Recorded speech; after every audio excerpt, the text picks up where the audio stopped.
आज की क्लास जो शुरुआत करेंगे, पहले तो हमें पता होना चाहिए what is the meaning of current density होती क्या है। उसके बाद में Biot and Savart law in terms of current density लिखेंगे, एंड उसके बाद में Biot and Savart law in terms of charge and its velocity. ये 2 टॉपिक करने हैं। उसके बाद magnetic field at the centre निकालना है। आज की क्लास रिव्यू होने वाली है, यानी आज पूरा खत्म कर देंगे बायट एंड सेवर्ट लॉ। क्लियर? अच्छा, करंट डेंसिटी जो है जे से रिप्रेजेंट करते हैं। किससे करते हैं? जे से। ये 10th क्लास में पढ़ाया गया और इसका फॉर्मूला होता है I by A. I by A. What is the meaning of I by A? मान लो एक वायर है और एक वायर में से करंट जा रहा है। अब किसी particular area of cross section यानी यूनिट एरिया में से कुछ करंट जाएगा, यानी यूनिट एरिया में से कितना करंट जा रहा है, इसको करंट डेंसिटी। इसको करंट डेंसिटी किससे रिप्रेजेंट करते हैं? दोबारा बोल दो। ये वेक्टर क्वांटिटी है, स्केलर क्वांटिटी है? वेक्टर। कैसी होती है? क्योंकि काम आएगा, अभी लिखेंगे वेक्टर फॉर्म में। क्लियर? तो नोट डालो, नोट नंबर। अच्छा, एक और काम, आज की क्लास में पहले डेट डाल लेना, उसका लेक्चर नंबर 2 डाल लेना, ताकि पता रहे, मर्ज मत करना नोट को। और नोट नंबर पहला आज का,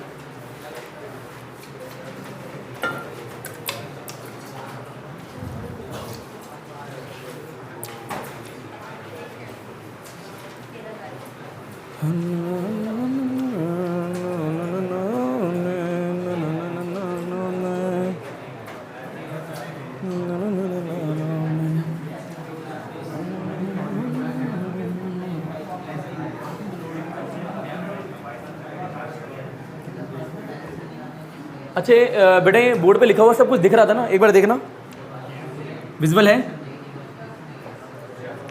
क्लियर है ना? ठीक है भैया।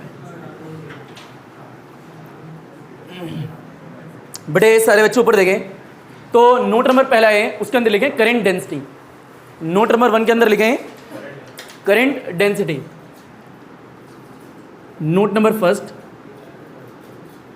बेटे करंट डेंसिटी जे से लिखते हैं। पेन छोड़ दो। जे जो है सिंबल है करंट डेंसिटी का।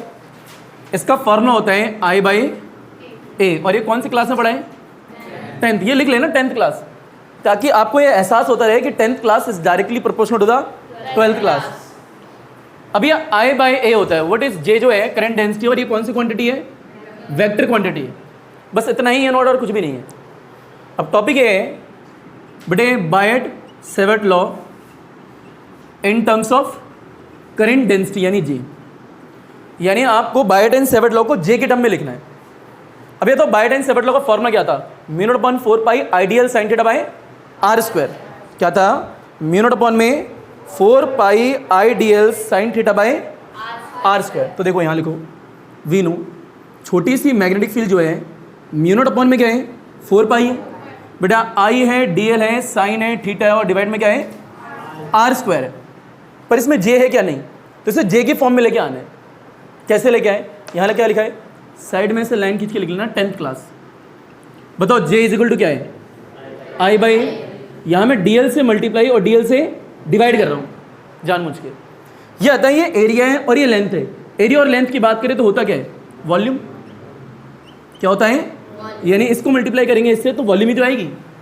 वो डीवी जो है वो क्या है? वॉल्यूम है, छोटी सी वॉल्यूम। क्लियर? अगर यहाँ से आइडियल निकालें तो आइडियल की वैल्यू कितनी आएगी? जे आएगी, और क्या आएगी? डीवी। बताओ वॉल्यूम स्केलर क्वांटिटी है, वेक्टर क्वांटिटी है? किसी को पता है पूरी क्लास में? वॉल्यूम जो है स्केलर क्वांटिटी है। कैसी है? स्केलर। अब यहाँ पे आइडियल दिख रहा है और यहाँ पे आइडियल है, ये वैल्यू यहाँ नहीं डाल सकते क्या? बताओ आइडियल किसके इक्वल है? जे डीवी के। तो यहाँ जे डीवी आ जाएगा। अब जैसी वैल्यू यहाँ डालेंगे म्यू नॉट अपॉन में 4 पाई, वहाँ क्या आएगा? जे डीवी, और ये क्या है? Sine theta by r square. अब दिक्कत है यहाँ पे, ये तो कांस्टेंट है। जे जो है कौन सी क्वांटिटी है? Vector quantity. और ये आता है, ये डीवी कौन सी है? Scalar quantity.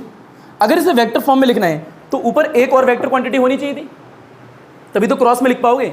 तो क्या करेंगे? एक से मल्टीप्लाई आर से, और आर से ही डिवाइड कर देंगे, तभी आ जाएगा आंसर। पहले इतना लपेटो, घसीटो, उठाओ, पटको, हलवा चीज़ है। अच्छा, तो यहाँ पे क्या है बेटा? आइडियल की जो वैल्यू है जे है और डीवी है, आपने यहाँ पे पुट कर दी है। तो जे जो है वेक्टर क्वांटिटी है, जबकि डीवी क्या है? स्केलर क्वांटिटी है।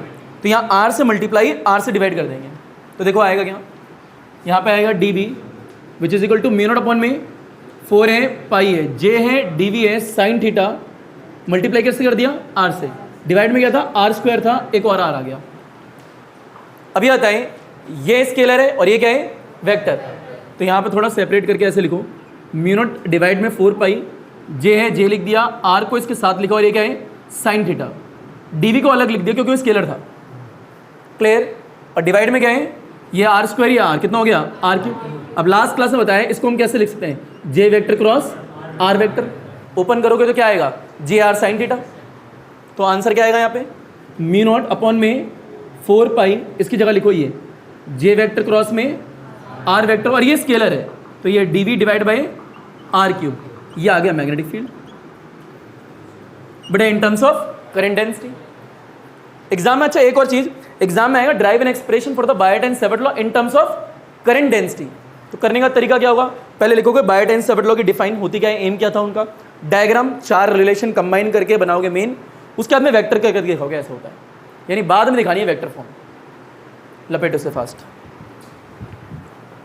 नेक्स्ट टॉपिक डालें बेटे, Biot Savart law in terms of charge and its velocity. Biot Savart law in terms of charge and its velocity.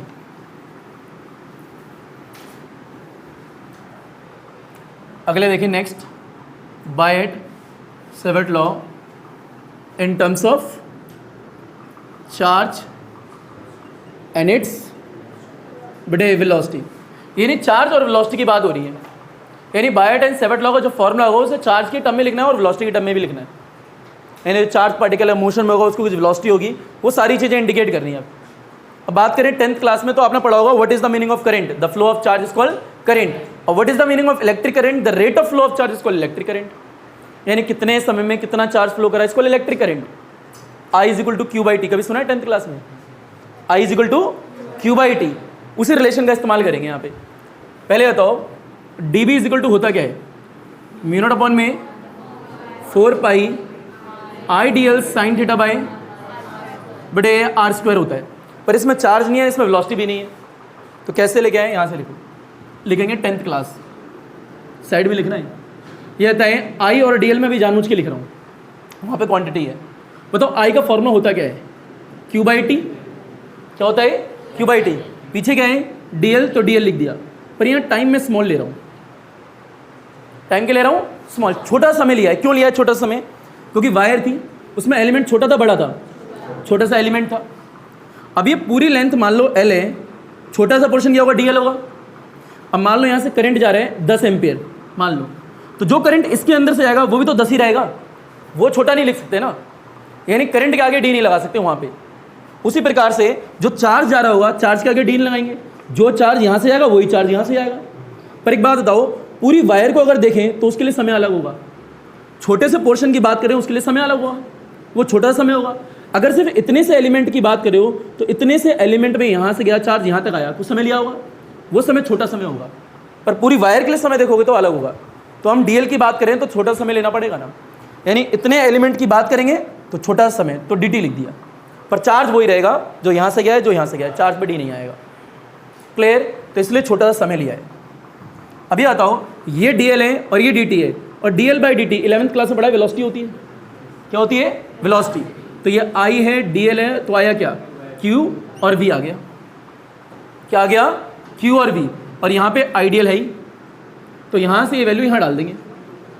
बताओ क्या आएगी बेटे, म्यू नॉट अपॉन में 4 आएगा पाई आएगा, इसकी जगह ये वाले डालो, q है v है और यहाँ क्या है साइन थीटा, और डिवाइड में क्या है आर स्क्वायर। वापस से दिक्कत है, q जो है स्केलर क्वांटिटी है जबकि वेलोसिटी क्या है वेक्टर क्वांटिटी है, पर एक और ऊपर चाहिए टर्म, तो वापस से r से मल्टीप्लाई r से डिवाइड, यानी जैसे ही r से मल्टीप्लाई करेंगे r से डिवाइड करेंगे फिर वेक्टर फॉर्म में लिख देंगे तो क्या आ जाएगा आंसर।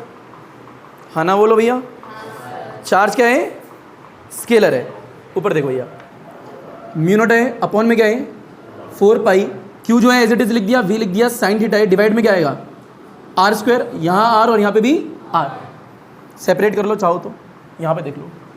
बताओ d B is equal to में म्यू नॉट अपॉन में 4 पाई, चार्ज को ऐसे ही रहने दिया, वहाँ पे क्या लिया v है, r को थोड़ा आगे ले आओ, इधर ले आओ, क्या आएगा v r sine theta, divide में कितना आएगा r क्यूब। ये पूरी वैल्यू को क्या लिख सकते हो v vector cross r vector. बताओ कितना आया म्यू नॉट अपॉन में 4 पाई चार्ज ऐसी रहा, तो v vector cross r vector divide by r cube. इसको क्यों नहीं लिखा? क्योंकि ये स्केलर क्वांटिटी थी, तो ये क्या गया dv वेक्टर। तो इसमें चार्ज भी है, इसमें वेलोसिटी भी है। तो Biot and Savart law in terms of charge and its velocity. इसके अलावा कोई टर्म्स नहीं पूछी जाएगी सीबीएसई में, ना कभी पूछी गई है और ना कभी पूछे, इवन नीट में भी कोई क्वेश्चन नहीं होगा इसके अलावा। तो एंजॉय करो और लपेटो, घसीटो, उठाओ, पटको, हलवा चीज़।